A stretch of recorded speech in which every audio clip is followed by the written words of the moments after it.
"You're fired." 2 words I never expected to hear from my own father.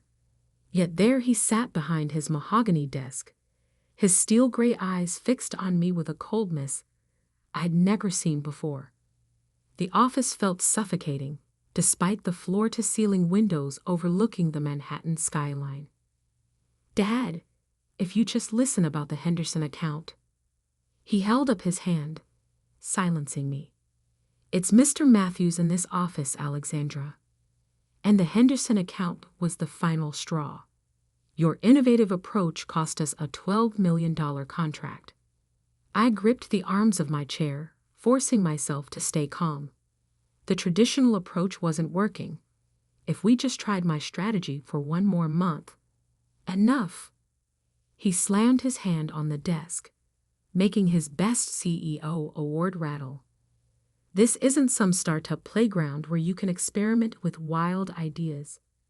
This is Matthews and Sons, a company that's been built on tradition and proven methods for 40 years. I could back a laugh at the irony of Matthews and Sons, considering I, his only daughter, had worked here since I was 16, starting in the mailroom and working my way up through every department. Meanwhile, my younger brother David had waltzed in straight from business school into a vice president position. "The board agrees with me," he continued, shuffling some papers on his desk. "You're not cut out for business, Alexandra. Not at this level. Maybe something smaller would suit you better. A boutique shop, perhaps, or a small local consulting firm." The condescension in his voice made my blood boil. I stood up slowly, smoothing down my charcoal gray suit, the same one I'd worn to countless meetings where I'd brought in millions in new business. Business that apparently didn't matter now. "You're making a mistake," I said quietly. He didn't even look up. "Your severance package will be handled by HR. Please clear out your office by the end of the day." I turned to leave, then paused at the door. "Dad?" He glanced up, irritation flashing across his face. Remember this moment. The walk to my office felt like a funeral march.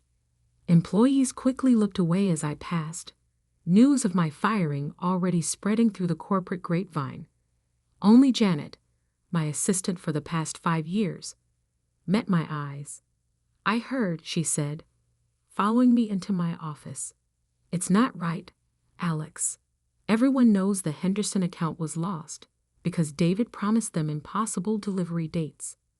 I started packing my belongings into a cardboard box. "Doesn't matter now.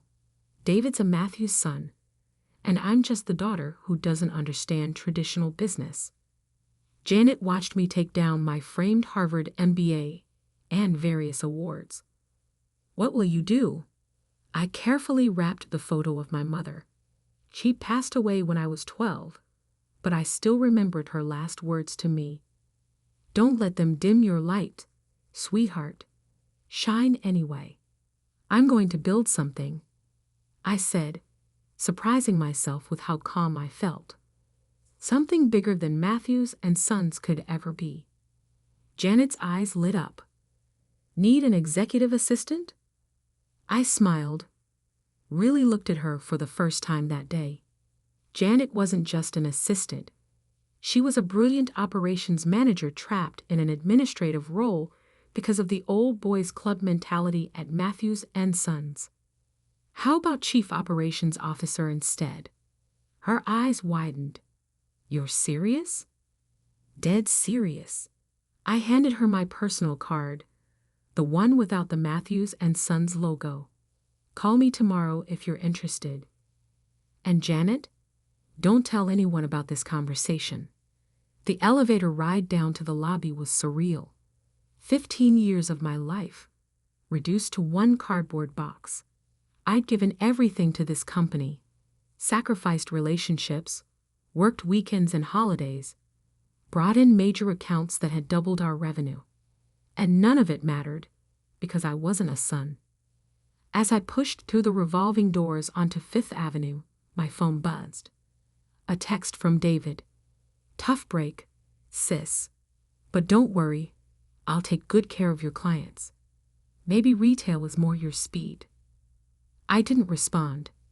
Instead, I hailed a cab and gave the driver an address in Brooklyn. Time to visit the one person who had always believed in me. 20 minutes later, I climbed the stairs to a modest brownstone and knocked on the familiar red door.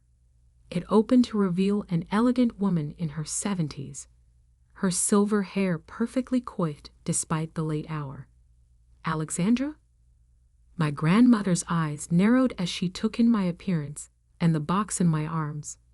He didn't. He did. She ushered me inside, straight through to her cozy kitchen where a pot of tea was already brewing. Some things never changed. Grandma Rose always seemed to know when she was needed.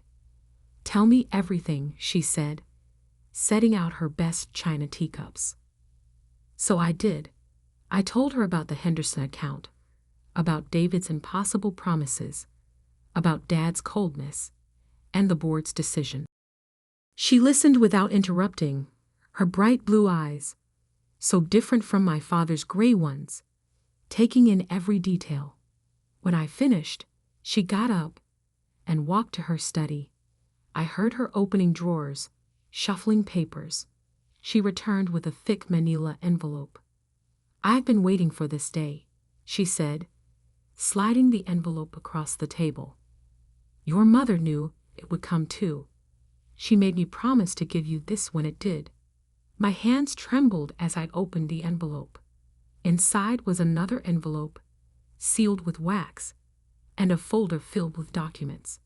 My eyes widened as I read through them. "Grandma, this is your mother's inheritance," she finished. "The one your father knows nothing about. Her family's shipping company holdings, real estate investments, everything she built before she married him. All in a trust, waiting for you." I stared at the numbers. Millions. Not as much as Matthews and Sons was worth, but more than enough to start something new. "Why didn't you tell me before?" Grandma Rose took a sip of her tea. "Because your mother knew you needed to try it his way first, to give him a chance to see your worth." She set down her cup with a decisive clink. "He failed that test rather spectacularly, wouldn't you say?" I looked at the documents again, plans already forming in my mind. The Henderson account. They were looking for exactly what I proposed. Innovation, modernization, a fresh approach. Then perhaps, Grandma Rose smiled, it's time to show them what Alexandra Matthews can really do. I stayed at my grandmother's house late into the night planning. By the time I left, I had the beginnings of a strategy that would change everything. Dad thought I wasn't cut out for business. Fine. I'd show him exactly what kind of business I was cut out for. The game was about to change, and Matthews and Sons wouldn't know what hit them until it was too late. 1 year later, the Henderson Group's downtown headquarters buzzed with anticipation. In the main conference room, Janet, now my COO, was setting up for our presentation. Through the glass walls, I could see Thomas Henderson himself pacing, checking his watch every few minutes. "They're here," Janet whispered, glancing at her tablet. Matthews and Sons representatives just arrived in the lobby. I smoothed down my tailored Armani suit, crimson red, a far cry from the conservative grays and blacks my father preferred. Right on time to watch their biggest account slip away. "Alex." Janet's eyes sparkled with mischief. "Did you plan this?" "The presentation time?" "Pure coincidence." I smiled. "The fact that my father and brother are desperate to keep Henderson's business while I'm here to take it. Now that's just good strategy." The last year had been a whirlwind. Using my mother's inheritance and Grandma Rose's connections, I'd built Nova Enterprises from the ground up. We specialized in exactly what Matthews and Sons feared most: innovative business solutions for the digital age. Janet had been instrumental, bringing over key talent who'd been overlooked at Matthews and Sons. Turns out, I wasn't the only one tired of traditional methods. The conference room door opened. Thomas Henderson entered, followed by his board members. And behind them, looking significantly more worn than the last time I'd seen them, came my father and brother. Dad stopped short when he saw me, his face draining of color. David actually took a step backward, nearly colliding with a board member. "Alexandra?" My father's voice cracked slightly. "Mr. Matthews?" I replied coolly, extending my hand. What a surprise. I wasn't aware Matthews and Sons would be joining us today. Thomas Henderson looked between us, confusion evident on his face. "You know each other?" "Ms. Matthews used to work for us," my father said stiffly, ignoring my outstretched hand. "Matthews?" Thomas raised an eyebrow. "Any relation?" "Just a former employee," Dad cut in quickly. "Actually," I smiled, "I'm his daughter, but that's ancient history. Shall we begin the presentation?" The next hour was a masterclass in everything my father had dismissed as wild ideas. I showed them Nova's digital transformation strategy, our AI-driven analytics, our cloud-based solutions, everything the Henderson Group had wanted a year ago when Matthews and Sons had insisted on sticking to outdated methods. David's face grew increasingly red as board members nodded appreciatively. My father sat stone-faced, but I could see his hands clenching under the table.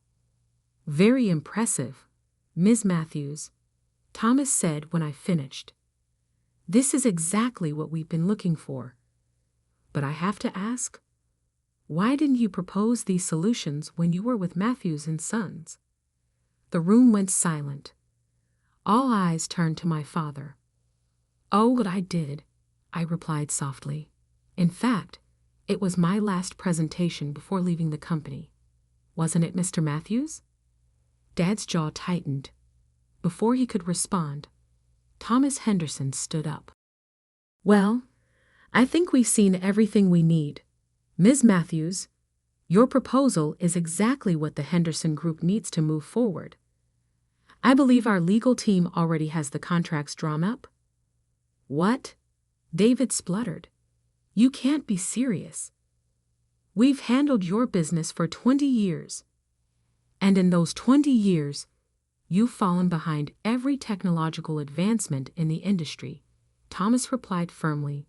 "It's time for a change." As the contracts were being signed, I caught my father's eye. He looked older somehow, defeated. Part of me felt a twinge of sympathy, but then I remembered that day in his office, his cold dismissal of everything I tried to build. The Henderson account was just the beginning. Over the next 6 months, Nova Enterprises systematically targeted Matthews and Sons' biggest clients. We didn't poach them. We simply offered them what they've been begging for: innovation, efficiency, results. One by one, they jumped ship. Then came the day I'd been waiting for. Janet burst into my office, her face flushed with excitement. "Alex, you need to see this." She handed me her tablet. On the screen was a financial news article: Matthews and Sons stock plummets amid client exodus. Bankruptcy fears loom.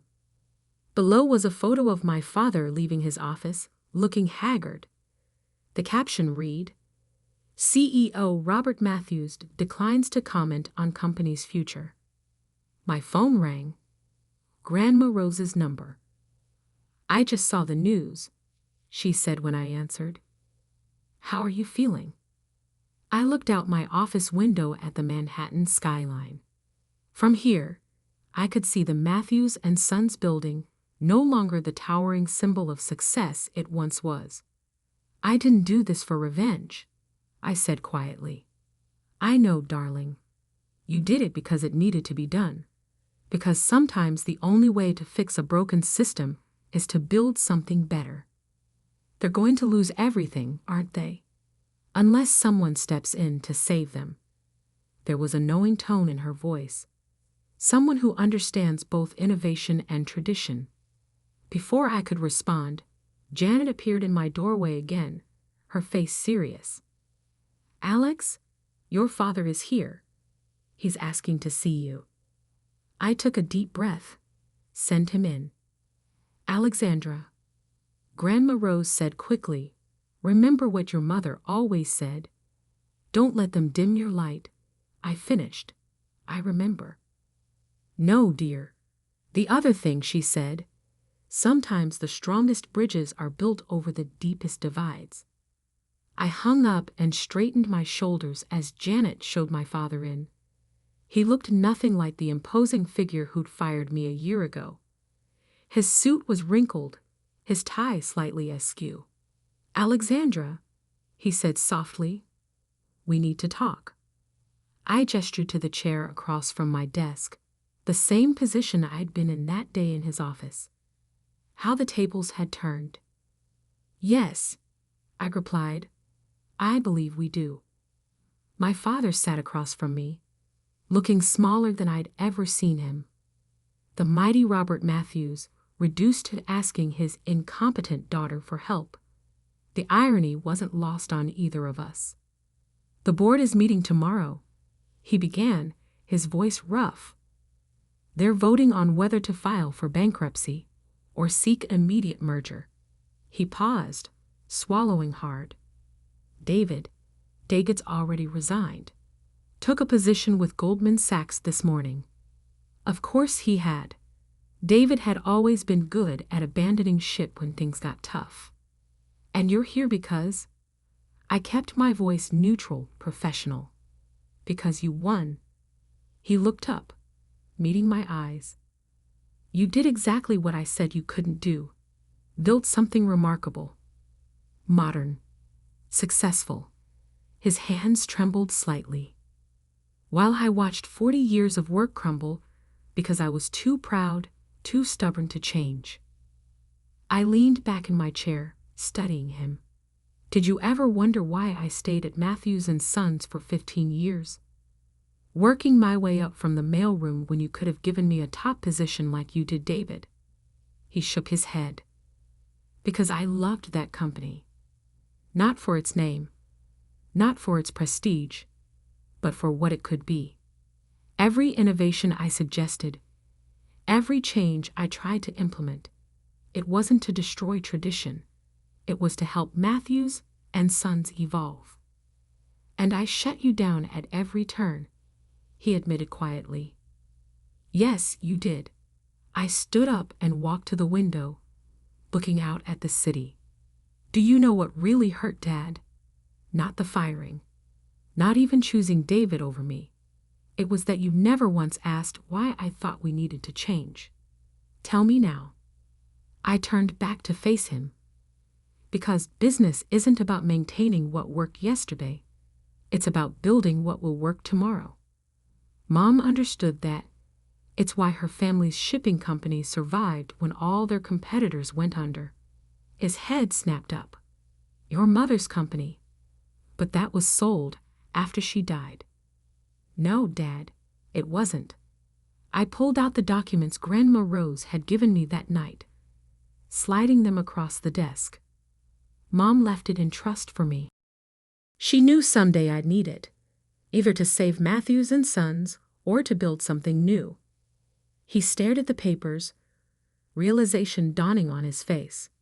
All this time, she knew. She saw in you what I couldn't. What you wouldn't, I corrected gently. He nodded, accepting the truth of it. So this is it then. You'll watch Matthews & Sons dissolve, knowing you were right all along. I pressed the intercom. Janet, bring in the proposal, please. Janet entered with a thick folder, placing it on my desk with a knowing smile before leaving us alone again. What's this?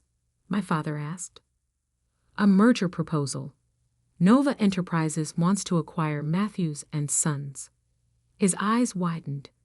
You'd buy us out? No. I sat down again, opening the folder. I'm proposing a true merger. Nova's innovation and digital expertise combined with Matthews and Sons' 40 years of industry relationships and experience. Not destroying tradition, but evolving it. You'd save the company? After everything? You once told me I wasn't cut out for business, I said, pushing the proposal toward him. But what you never understood is that real business isn't about crushing competitors or maintaining power. It's about building something lasting, something meaningful. He picked up the proposal with shaking hands. And the name. Matthews Nova, I replied, honoring the past while embracing the future. And my role? You'd stay on as Chairman Emeritus, focusing on client relationships, what you've always done best. I'd be CEO, leading the company's strategic direction. I paused. As equals this time, father and daughter, finally working together instead of against each other. He was quiet for a long moment, reading through the proposal. Finally, he looked up, and I saw something I'd never seen before in his eyes. Respect. Your mother would be so proud of you, he said softly. She'd be proud of us both, if we can make this work. He stood up, straightening his tie, a glimpse of the Robert Matthews of old. The board meets at 9 tomorrow morning. Join me. I'll be there. After he left, I called Grandma Rose. Well, she asked, how did it go? We're merging the companies. Matthews Nova, bringing the best of both worlds together. She chuckled. Your mother always said the strongest bridges are built over the deepest divides. You've built quite a bridge, Alexandra. The next morning, I stood beside my father in the Matthews and Sons boardroom, the same room where I'd presented countless proposals that had been rejected. The board members watched in stunned silence as we presented the merger plan together. The vote was unanimous. Later that afternoon, I sat in what had once been my father's office, now mine. The Best CEO award still stood on the shelf, but beside it now sat a framed photo of my mother. Janet knocked and entered. The press release is ready. Want to take a look? I smiled, thinking of how far we'd both come. In a minute. First, call the Henderson Group. I want to personally tell them about the merger. Already done, she grinned. Thomas Henderson said, and I quote, it's about time those Matthews women took charge. I laughed, then turned to look out at the city. Somewhere out there, in an office much like this one, my father was probably doing the same thing, seeing New York not as it was, but as it could be. A year ago, he'd fired me for not understanding business. Now together, we were building something neither of us could have created alone. Sometimes the best revenge isn't revenge at all. Sometimes it's showing them a better way forward. And sometimes, just sometimes, the black sheep of the family becomes its greatest legacy. That evening, I visited my mother's grave, placing a single white rose beside her headstone. The merger announcement was already making headlines. Matthews Nova, a new era in business. You were right, Mom, I whispered. About everything. My phone buzzed. A text from Dad. Dinner tomorrow? I'd love to hear more of your ideas about the digital transformation project. I smiled, typing back. Looking forward to it. The sun was setting over Manhattan, casting long shadows across the cemetery. But I wasn't standing in anyone's shadow anymore. I was casting my own light, bright enough for us all to see by. And that, perhaps, was the greatest success of all.